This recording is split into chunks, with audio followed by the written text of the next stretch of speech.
Since then Bafath followed his mission, imposed by Quetzal, to a degree, and transmitted his messages to various Earth humans using telepathic impulses. Because, however, he is not yet completely conscious of the truth, in his messages arise contradictions to which, however, no attention may be given. In various matters of the truth he is yet inexperienced, so he has to learn it first. Nevertheless, however, his messages on the principal matters are extremely faithful to the truth and stimulate joy. But, out of security grounds for his assembly and himself, in certain things he gives unclear and not correct, and therefore false, statements, which is however entirely excusable.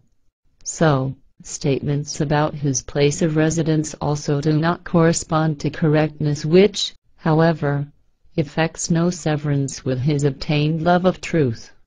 This is a security for him and his assembly, so that they do not quarrel with Quetzal's assembly.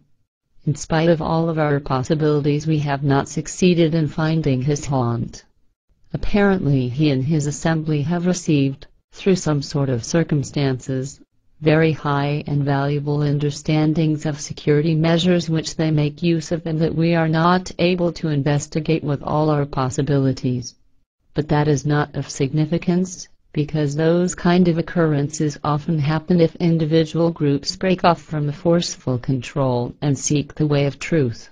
So Bafath, with his assembly, can hold up in a very greatly distant galaxy or even in another dimension, where they are absolutely secure from Quetzal's grasp.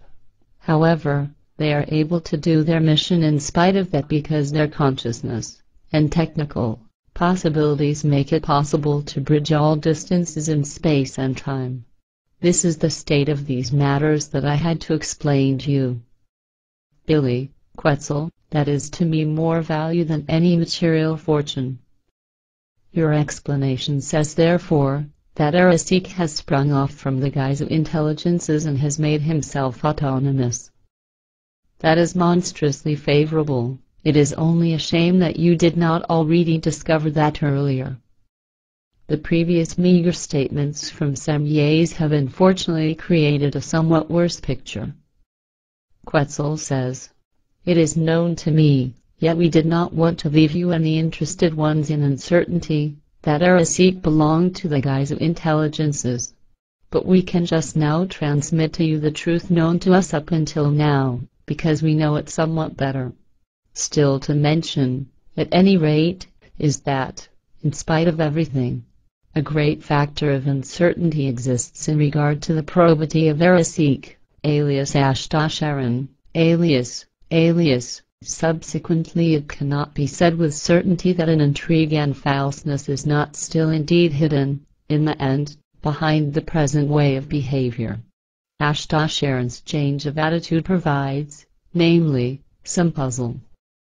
Billy says, "I understand and I see that it indeed is my own mistake if Ashtasharan or Bafath, as he indeed really may be called, has maybe become wrongly evaluated by us.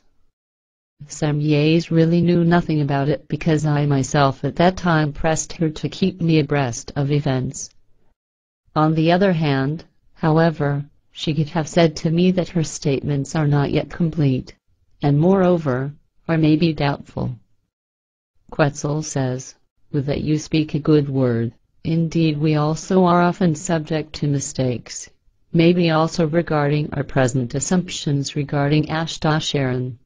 Now, live in peace." Billy says, "Live well and very many thanks."